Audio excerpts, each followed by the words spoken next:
Kisah Rasul pasal 2 ayat 16 sampai 21, demikian firman Tuhan. Tetapi itulah yang difirmankan Allah dengan perantaraan Nabi Yoel 17. Akan terjadi pada hari-hari terakhir, demikianlah firman Allah, bahwa aku akan mencurahkan rohku ke atas semua manusia. Maka anak-anakmu laki-laki dan perempuan akan bernubuat, dan keturunanmu akan mendapat penglihatan, dan orang-orangmu yang tua akan mendapat mimpi. Juga ke atas hamba-hambaku laki-laki dan perempuan akan kucurahkan rohku pada hari-hari itu, dan mereka akan bernubuat. 19. Dan aku akan mengadakan mujizat-mujizat di atas, di langit, dan tanda-tanda di bawah, di bumi, darah dan api, dan gumpalan-gumpalan asap. Matahari akan berubah menjadi gelap gulita, dan bulan menjadi darah sebelum datangnya hari Tuhan, hari yang besar dan mulia itu. 21 kita baca sama-sama. Dan barang siapa yang berseru kepada nama Tuhan akan diselamatkan. Sekali lagi ayat 21. Dan barang siapa yang berseru kepada nama Tuhan akan diselamatkan. Amin. Amin. Haleluya. Sidang jemaat yang dikasihi Tuhan, tema dari firman Tuhan pagi ini yaitu berseru kepada Yesus mendapat selamat. Berseru kepada Yesus mendapat selamat.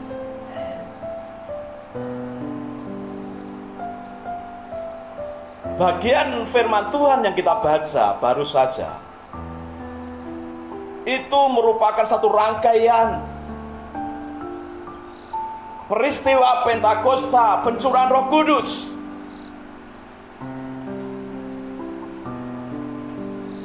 Gereja Tuhan lahir itu saat Pentakosta, pencurahan Roh Kudus. Sejak Pentakosta, pencurahan Roh Kudus, gereja lahir. Semakin hari semakin berkembang, bertambah banyak. Seiring pertambahan jumlah yang banyak itu juga pertumbuhan iman, pertumbuhan rohani umat Tuhan pun semakin dewasa.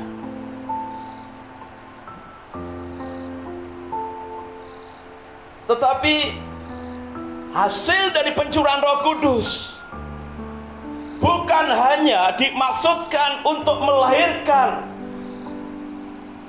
gereja Tuhan, tetapi juga melalui pencurahan Roh Kudus itu karunia-karunia Roh Kudus dicurahkan. Yang disebutkan dalam pembacaan kita tadi hanya beberapa saja. Mimpi, nubuat, penglihatan. Tetapi sebenarnya banyak sekali karunia-karunia Roh Kudus yang tercatat dalam surat Korintus.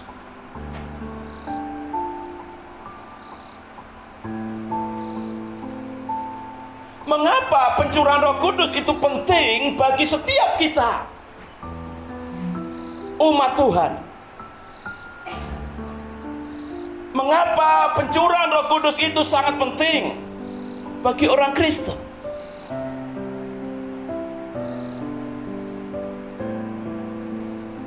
Kita tadi membaca dari ayat 16 sampai 21. Di ayat 17 sampai 18 itu adalah janji Tuhan dari kitab Yoel dan digenapi saat hari Pentakosta.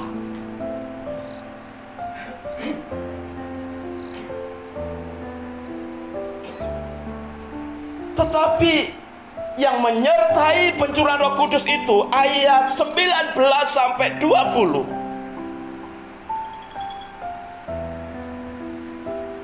Itu dituliskan oleh Tuhan melalui Nabi Yoel dan diulang lagi oleh Rasul Petrus saat khotbah di hadapan ribuan orang, bahwa Roh Kudus dicurahkan bukan hanya menandai kelahiran gereja Tuhan, bukan hanya untuk memperlengkapi umat Tuhan untuk membangun gereja Tuhan, tetapi juga untuk supaya umat Tuhan mampu menghadapi hari-hari akhir sebelum kedatangan Tuhan Yesus.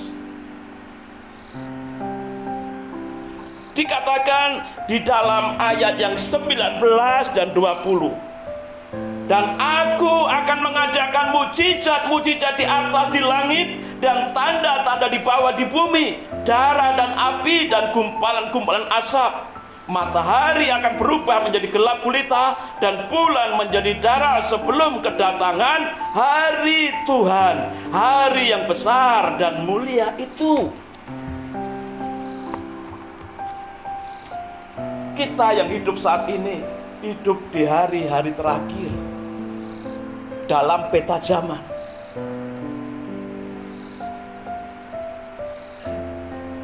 Makanya penting bagi kita memiliki Roh Kudus, dipenuhi Roh Kudus, diperlengkapi oleh Roh Kudus, supaya kita mampu menghadapi.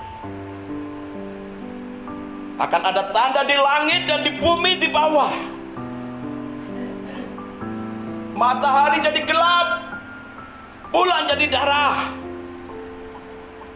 Mungkin tidak letterlock seperti itu, tapi itu untuk menggambarkan situasi yang terjadi di bumi ini, di alam semesta ini. Tambah hari tidak tambah baik-baik saja loh. Orang bilang teknologi semakin canggih, orang itu akan semakin mempermudah manusia. Tapi ingat, dalam satu sisi akan mempermudah kehidupan manusia, tapi di sisi lain ada bahaya besar bagi manusia. Munculnya AI, robot-robot yang bisa dikendalikan oleh AI. Hasilnya apa? Banyak tenaga-tenaga di pabrik-pabrik digantikan oleh robot.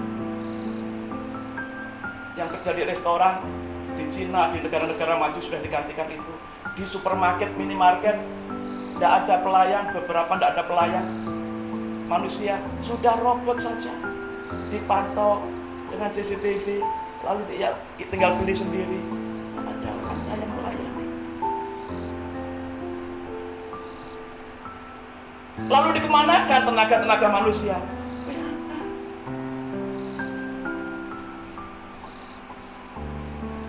Sekarang orang hidup dengan HP, berkaitan dengan bank. Sekarang buku-buku manual, catatan bank, keluar masuk dan sebagainya, beberapa bank sudah tidak pakai lagi. Semua sudah pakai aplikasi.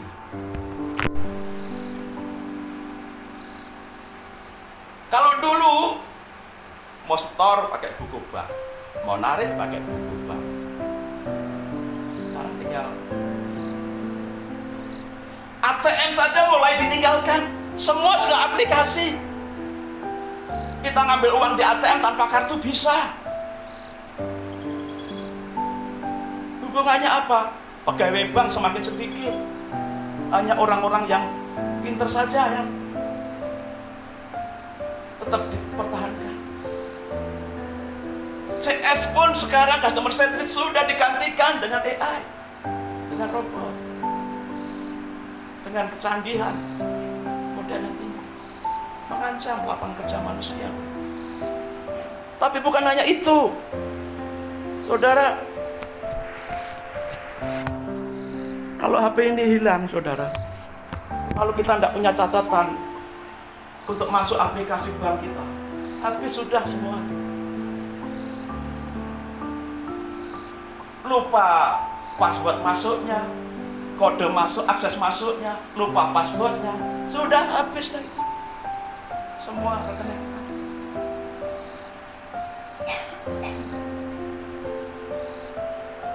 Semua di sini sekarang. Pengkhotbah juga, yang pengajar pun sudah pakai HP semua. Sudah tidak perlu belajar susah-susah, tinggal klik tanya aja sama AI. Muncul semua. Manusia sudah dimudahkan, lupa belajar. Akhirnya betul seperti di film-film, pada saatnya nanti robot akan menguasai dunia dan hanya orang-orang pintar yang bisa mengendalikan robot. Dan itu beberapa saja. Sekarang uang manual pun hampir-hampir sudah berkurang banyak kok. Karena apa? Sekarang pakai uang digital semua. Banyak sekarang uang digital itu. Coba perhatikan, ATM itu sudah banyak yang dibongkar itu. Uang digital. Lalu muncul lagi uang kripto. Saudara, ini tanda dari akhir zaman. Kalau kita belajar firman Tuhan, membaca Alkitab, kelihatannya mempermudah, tapi ancaman semakin besar. Ancaman keselamatan kita, ancaman ekonomimu, ancaman pekerjaanmu, ancaman kesehatanmu. Kalau dulu vaksin itu murni untuk antibiotik supaya daya tahan tubuh manusia itu ya bisa kebal terhadap penyakit. Dulu ada imunisasi cacar, macam-macam dulu ada, tidak masalah. Tapi sekarang vaksin itu sudah dipolitisasi. Motifnya adalah itu, di balik vaksin itu ada kekuatan besar yang memasukkan nanochip dalam cairan itu sangat kecil, tidak terlihat, untuk bisa memantau setiap manusia yang pada akhirnya.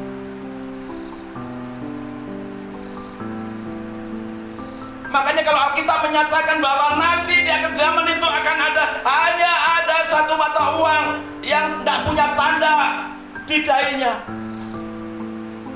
Tidak bisa jual dan beli, tidak bisa. Ini ancaman yang nyata-nyata semakin kita alami.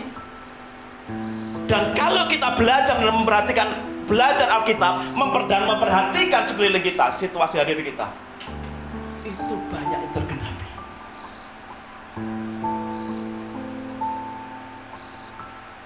Itu sebabnya penting bagi kita mengalami pencurahan Roh Kudus dalam hidup kita, supaya kita dimampukan menghadapi masa-masa itu. Kita tidak tahu apa yang akan terjadi. Bentuk kesulitan, bentuk ancaman, 1 minggu, sebulan yang akan datang, setahun yang akan datang, bahkan hari-hari ini ya, gencar diperdengarkan tentang kata orang, ramalan-ramalan. Tahun ini tahun yang tidak enak, tahun ini penuh kecelakaan, tahun ini tahun yang suram, penuh dengan bahaya, tidak baik-baik saja ekonomi dunia. Dan itu bukan hanya disampaikan oleh ekonom lokal, tapi juga ekonom internasional. Itu bukan hanya disampaikan oleh orang-orang pintar secara intelektual, tetapi juga pendeta-pendeta yang punya karunia penglihatan itu juga banyak menyampaikan hal itu, tentang masa-masa sulit tahun-tahun ini ke depan. Hal yang sekitar kita saja, saudara. Dampak dari larangan plastik kresek dan botol plastik di bawah 1 liter. Berarti yang kecil-kecil aquana tidak ada. Dampaknya sudah ada.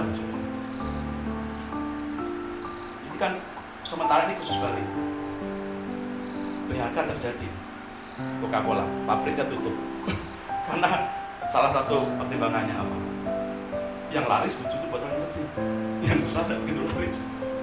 Kalau aqua masih bisa, karena apa? Aqua dibutuhkan pakai galon yang besar pun laku. Walaupun botol yang 1 literan juga jarang, tidak begitu banyak dibeli. Yang banyak botol-botol kecil yang pakai gelas. Sekali dari keputusan semacam itu sudah muncul PHK, pabrik tutup. Ini tidak nakut-nakuti, tapi ini mau saya ajak melihat betapa pentingnya kita memiliki Tuhan, supaya kita sadar hari-hari ini dan ke depan itu bukan kita hadapi dengan leha-leha saja secara rohani, ataupun secara kehidupan nyata kita. Kita harus siap bertempur, bekerja secara maksimal, pintar, dengan hikmat Tuhan. Makanya kita perlu visi dari Tuhan, penglihatan itu tadi. Melihat pekerjaan apa yang Tuhan bisa pakai untuk memelihara hidupku, hidup keluarga, hidup gereja Tuhan. Maka diperlukan suatu penglihatan, melihat visi ke depan, visi tentang usahamu, tentang pekerjaanmu, tentang masa depanmu, supaya bisa mengantisipasi. Dan itu adalah karya Roh Kudus.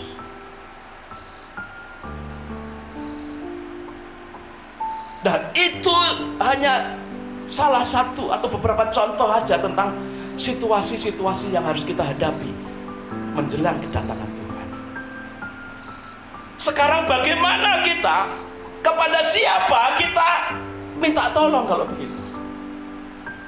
Roh Kudus iya diberikan kepada kita, dicurahkan. Tetapi dalam doa-doa kita, dalam permohonan-permohonan kita, kepada siapa kita harus datang? Saudara, kalau kita datang ke teman baik, ya puji Tuhan kalau teman baik kita itu tulus. Tapi banyak teman baik yang kita anggap baik justru mengkhianati kita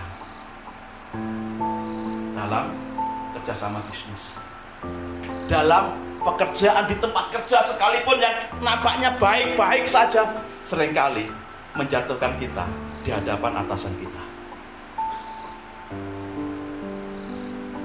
Tetangga yang jualan sama-sama buka warung nasi, yang kelihatan senyum-senyum saja, seringkali juga memakai cara-cara yang tidak baik untuk mematikan usaha kita dan memajukan usahanya dengan cara-cara yang sulit.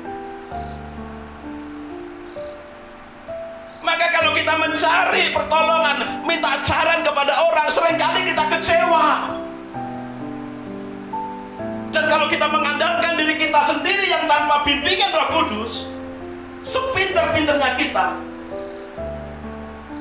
saudara, insinyur yang menciptakan robot-robot itu sudah banyak di PHK, digantikan dengan apa? Robot loh. Insinyur pencipta robot,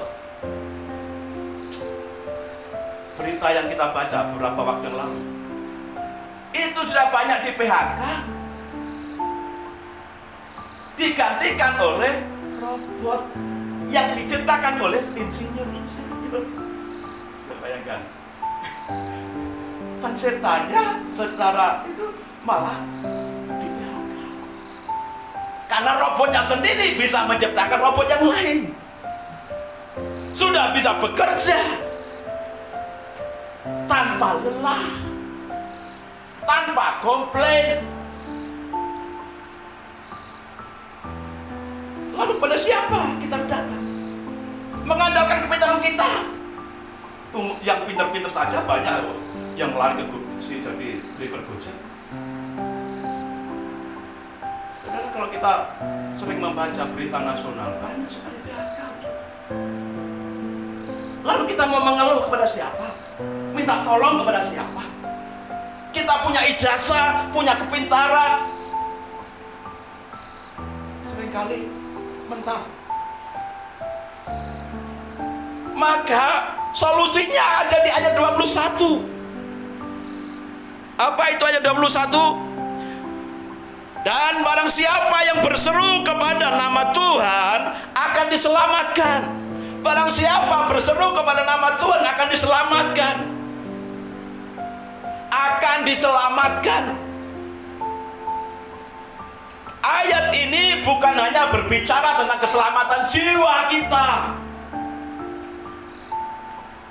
setelah mati, tetapi ayat ini juga memiliki pengertian yang lebih luas lagi. Tidak sekedar menyangkut keselamatan jiwa kita setelah mati, tetapi saat kita masih hidup di bumi ini, Tuhan mau selamatkan hidupmu secara fisik, keluarga, Tuhan mau selamatkan pekerjaan, Tuhan mau selamatkan usahamu, Tuhan mau selamatkan. Barang siapa berseru kepada nama Tuhan akan diselamatkan. Jiwa kita diselamatkan, dan selama kita hidup di bumi ini, Tuhan akan memimpin, membimbing, menolong setiap kita yang berseru kepada nama Tuhan. Jadi kebutuhan keselamatan kita Tuhan tanggung sepenuhnya. Pertanyaannya, yang disebut nama Tuhan itu siapa? Kita baca dalam Kisah Rasul 4 ayat 12. Kisah Rasul 4 ayat 12. Kisah Rasul 4 ayat 12. Dan keselamatan tidak ada di dalam siapapun juga selain di dalam Dia. Sebab tidak ada nama lain di bawah kolong langit ini yang diberikan kepada manusia yang olehnya kita diselamatkan. Saudara, baca ayat di atasnya. Ayat yang ke-11. Apa ayat 11 mengatakan? Yesus adalah batu yang dibuang oleh tukang-tukang bangunan, yaitu kamu sendiri, orang-orang Yahudi. Namun ia telah menjadi batu penjuru. Lalu dilanjutkan, dan keselamatan tidak ada di dalam siapapun juga selain di dalam Dia. Dia siapa? Dia Yesus. Nama Tuhan yang dimaksud dalam pasal 2 ayat 21, ketika orang berseru kepada nama Tuhan itu yang dimaksud adalah Yesus Kristus. Bukan bosmu di tempat kerja, bukan atasanmu di tempat kerja, bukan kepada temanmu.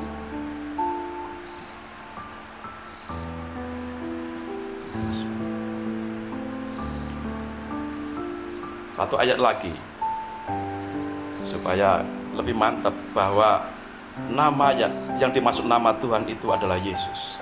Roma 10 ayat 9 sampai 13. Roma 10 ayat 9 sampai 13.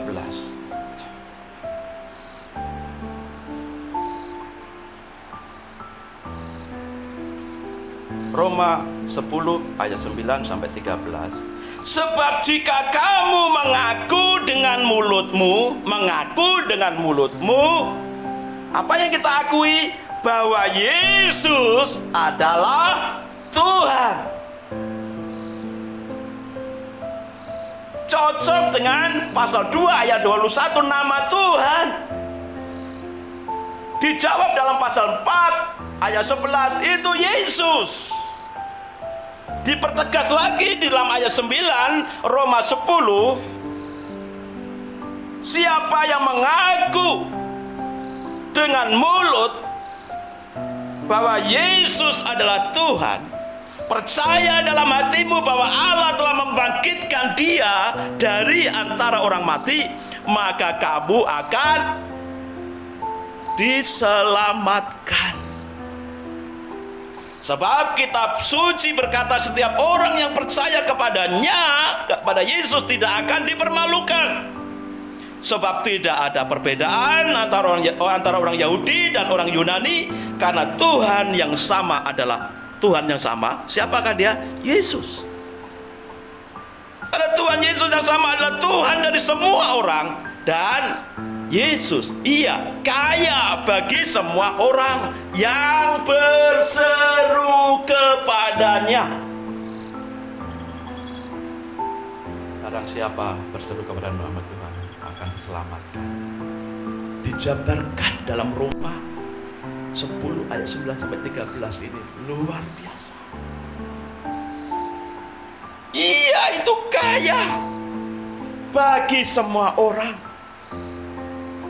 yang berseru kepadanya.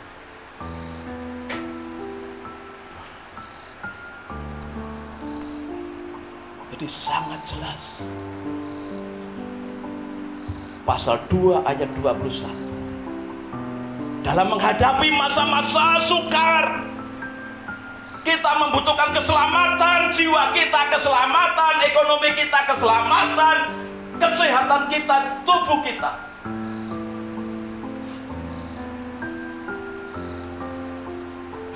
Kita perlu berseru kepada nama Tuhan, dan nama Tuhan itu adalah Yesus Kristus.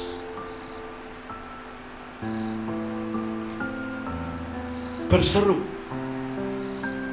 Kadang-kadang kalau kita ngomong cuma satu kata aja, berseru. Barang siapa berseru, apa yang dimaksud berseru dari kata dalam ayat ini, dalam kalimat ini?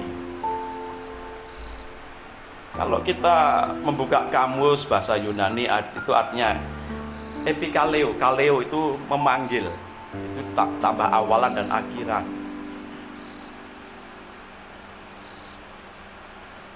Berseru, memanggil. Tapi pengertiannya ada 3.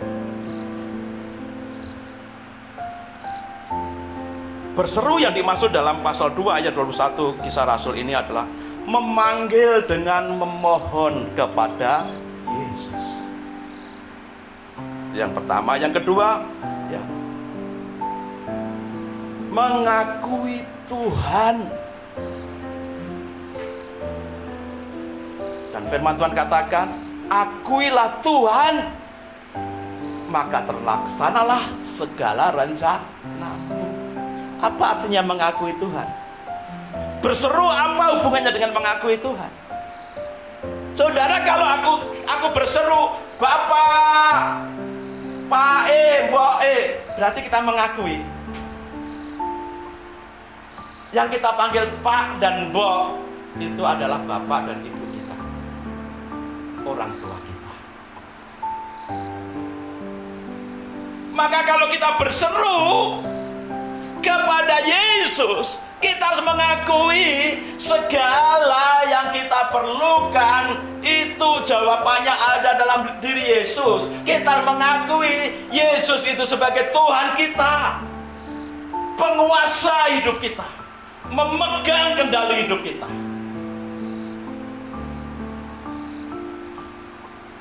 Jadi tidak sekedar kita memanggil orang di jalan, "Woi, woi, woi."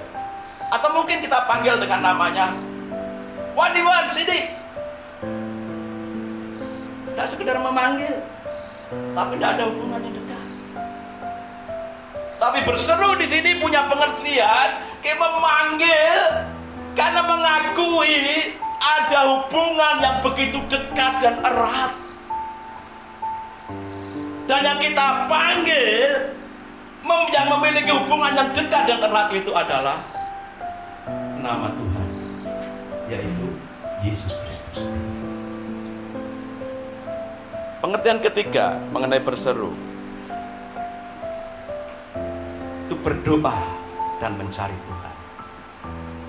Jadi bukan sekedar kita bersuara, Tuhan tolong, atau bukan sekedar mengakui bahwa hidup kita itu ada dalam penguasaan Tuhan. Tapi bagaimana kita ambil waktu berdoa dan mencari Tuhan? Maksudnya apa berdoa dan mencari Tuhan? Memohon pimpinan Tuhan, bimbingan Tuhan, minta arahan Tuhan, petunjuk Tuhan, minta tuntunan Tuhan. Maka kalau kita berdoa, Tuhan Yesus katakan, masuklah ke tempat di kamarmu.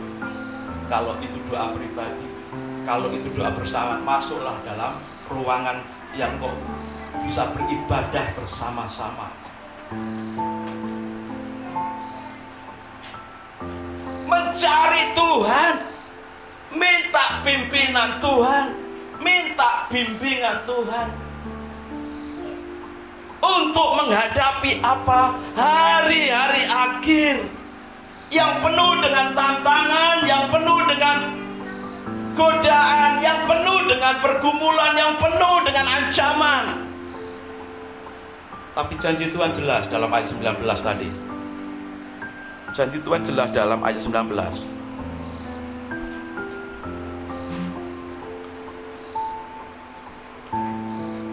Aku akan mengadakan mujizat-mujizat di atas, di langit, dan tanda-tanda di bawah di bumi.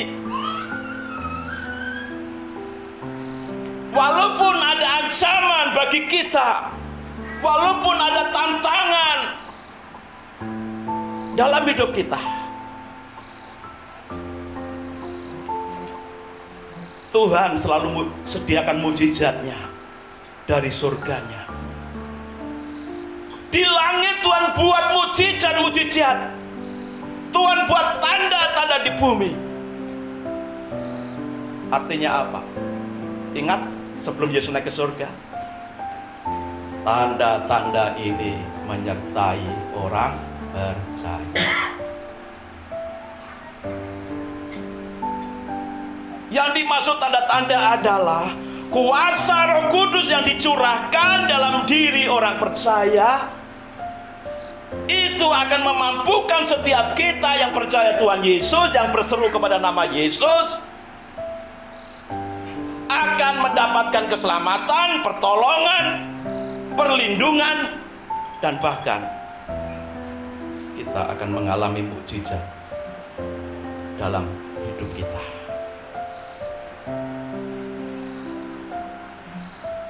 Ketika kita menghadapi saat-saat sulit dalam pekerjaan dan usaha kita, karena ketatnya persaingan di tempat kerja dan di tempat usaha,